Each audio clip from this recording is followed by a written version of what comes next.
Young জেনাৰেশনৰ R যিকোনো বয়সৰ জুবিন গাৰ্গৰ ৰিলেশ্যন চবৰ লগত ভাল আছিল, মোৰ লগে পাৰ্চনেলি ৰিলেশ্যন ভাল আছিল, বহুত ভাল মানুহ আছিল।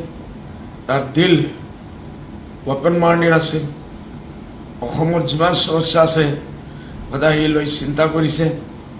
আৰ এজন আৰ্টিষ্টেই নহয়, সি এজন কাৰ্ড হেণ্ডেড মানুহ আছিল। আর যেতিয়া কোনো গরিবর কোনো জায়গাত কোনো আপদ বিপদ আহিছে সি তাত গৈ ঠাই হৈছে। আর মানৱ জাতিৰ কাৰণে তাৰ কৰাৰ বহুত সপোন আছিল। মই সদায় বম্বে যোৱাৰ কাৰণে যেতিয়া যাওঁ, গুৱাহাটীৰ পৰা বম্বেত উঠিলেই আমি জুবিন গাৰ্গক পাওঁ। এনেকৈ আমাৰ 5-6 বাৰ তেখেতৰ লগত ডাইৰেক্ট ভেট হৈছে। আৰ 2-2.5 ঘণ্টা আমি মাতিছোঁ বিভিন্ন অফিচৰ। আজি শুনি মনটো ভাঙি গৈছে। গোটেই আজমল ফ্যামিলি, তেখেতৰ ফ্যামিলিৰ লগত আমি UDF পার্টি, আমার মার্কাজুল মারিফ আজমল ফাউন্ডেশন, আজমল ফ্যামিলি আর আজমল ফাউন্ডেশন ফ্যামিলি সব আমি দুখী দুখী আছো।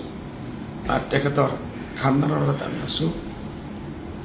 আমি তেখেতৰ আত্মাৰ শান্তিৰ কাৰণে দোয়া কৰি আছো, দোয়া কৰি থাকিম।